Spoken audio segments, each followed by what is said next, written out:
Today I have Izu to speak about the R. sulfonylurea safe in Ramadan. As we know that sulfonylurea is one of the first oral antidiabetics that had found in the world. The mechanism of action of sulfonylurea is bind to and close to ATP-sensitive potassium channels on the cell membrane of pancreatic beta cell, which depolarize the cell by preventing potassium from exciting. These depolarizations often voltage-gated calcium channel. The rise in intracellular calcium lead to increased fusion of insulin granules with the cell membranes and therefore increased secretion of natural insulin. And there's some evidence that sulfonylurea also sensitize beta cell to glucose, that they limit glucose production in the liver, that they decrease lipolysis and decrease clearance of insulin by the liver.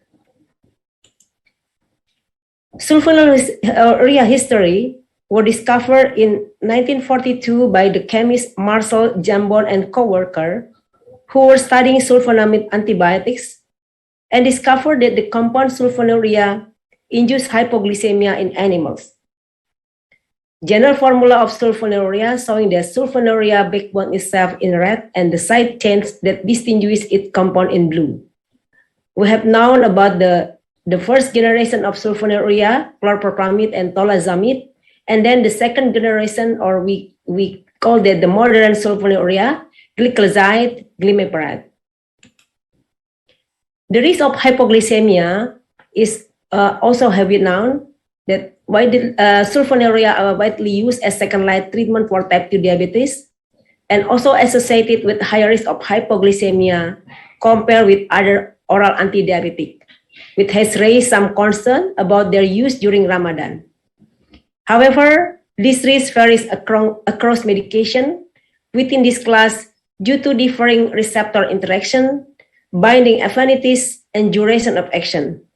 In a multinational observational study of 1,378 people with type 2 diabetes mellitus treated with sulfonylurea that fasted during Ramadan, approximately 1/5 experienced a symptomatic hypoglycemic event.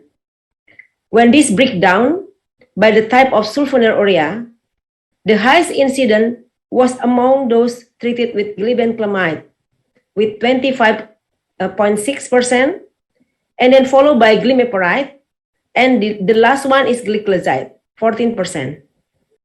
A similar outcome was observed in a large observational study comparing sitagliptin with sulfonylurea treatment during Ramadan.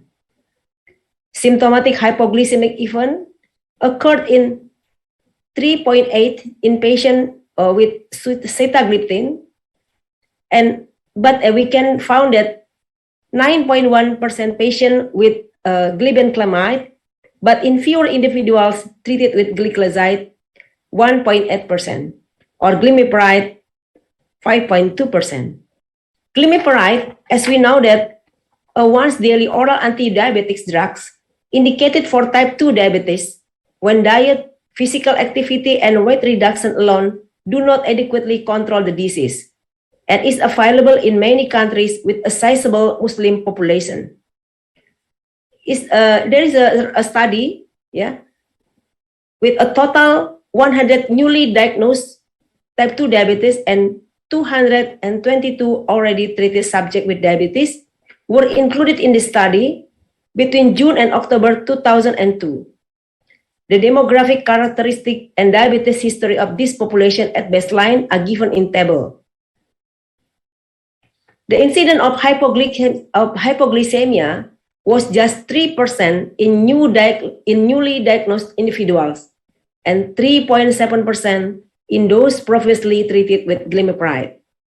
This is the reported of hypoglycemic events. Reported hypoglycemic events range from 25 subjects from the group already treated in pre-Ramadan to 15 subjects during Ramadan and 8 subjects in post-Ramadan period. The majority of these subjects were from the group already treated. This is the STEADFAST trial. The STEADFAST trial is the multi-regional conducted at 69 sites in 16 countries across the Middle East, Europe, and Asia, with double-blind study and randomized 557 patients with type 2 diabetes, previously treated with metformin and any sulfonylurea, to receive either vildagliptin 15 mg twice a day or gliclazide 80 until 322 mg per day. The study included 4 office visits, 3 pre-Ramadan, and multiple telephone contacts, as well as Ramadan-focused advice.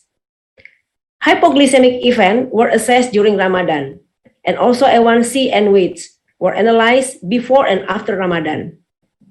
In this study, found that no significant difference were observed in the proportion of individual reporting hypoglycemic events treated with vildagliptin or gliclazide in the STEADFAST trial.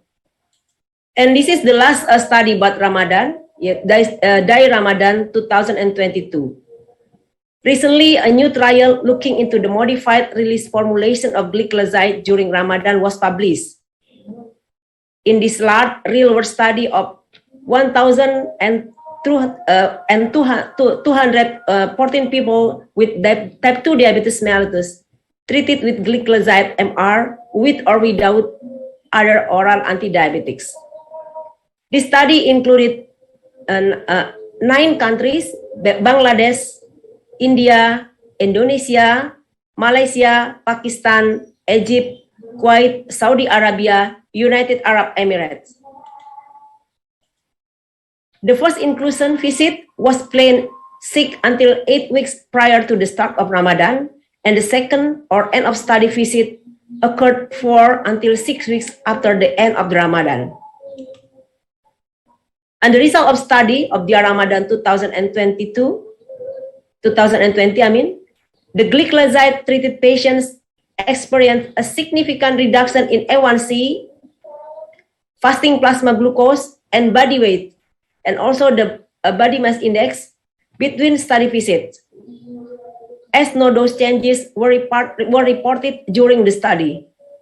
It means that patients treated with gliclazide MR can therefore continue with pre-Ramadan dosing levels during fasting. And this is the result of hypoglycemic events.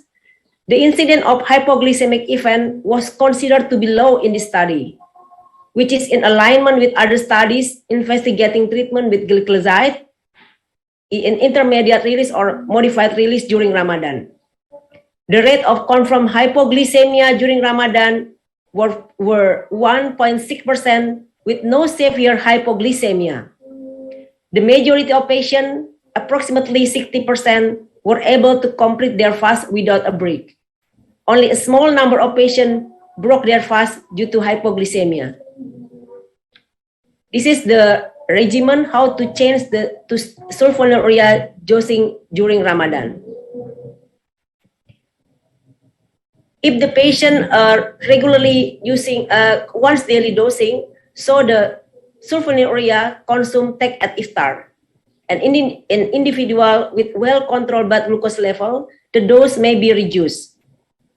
But if the patient consume twice daily dosing, so the iftar dose remain the same, and in individual with well-controlled blood glucose level, the suhoor dose should be reduced. But for the patient with bad control or poor control blood glucose level, the suhoor dose remains the same. All the drugs in sulfonylurea class, like glibenclamide, carry a higher risk of hypoglycemia and should be avoided. Second generation sulfonylurea, such as gliclazide or gliclazide modified release or glimepiride, should be used instead. And the take-home message for this study that more modern sulfonylurea, such as glimepiride and gliclazide, are therefore much more preferred over conventional sulfonylurea.